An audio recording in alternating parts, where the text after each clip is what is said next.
Hello നമസ്കാരം. യൂണിവേഴ്സിൽ നിന്ന് താങ്കൾക്കായി ലഭിക്കുന്ന സന്ദേശം എന്താണെന്ന് നോക്കാം. ഇന്ന് സാമ്പത്തികമായ ഇടപാടുകൾ നടത്തുന്നതായി കാണുന്നു. ആരെയെങ്കിലും സാമ്പത്തികമായി സഹായിക്കുകയോ അല്ലെങ്കിൽ താങ്കൾ സാമ്പത്തികം സ്വീകരിക്കുകയോ ചെയ്യുന്ന ഒരു ദിവസമായിട്ടാണ് കാണുന്നത്. താങ്കളുടെ ജീവിതത്തിൽ ഈ അടുത്ത ദിവസങ്ങളിൽ തന്നെ ഒരു പുതിയ എന്തെങ്കിലും ജീവിതത്തിൻ്റെ ഒരു ടേണിംഗ് പോയിൻ്റ് ആയിട്ടുള്ള എന്തെങ്കിലും ഒരു കാര്യം നടക്കുന്നതായിരിക്കും. ഒരു പുതിയ റിലേഷൻഷിപ്പോ അല്ലെങ്കിൽ ഒരു തൊഴിലവസരമോ ആയിരിക്കാം.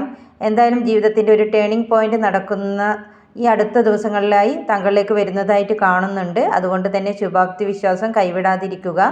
അതിനുവേണ്ടി താങ്കൾ ചില കാര്യങ്ങളെ വിട്ടുകളയേണ്ടതുണ്ട്. ചില കാര്യങ്ങളിൽ അനാവശ്യമായ ഒരു ഈഗോ കൊണ്ട് നടക്കുന്നുണ്ടെങ്കിൽ അത് മാറ്റിയെടുക്കേണ്ടതുണ്ട്.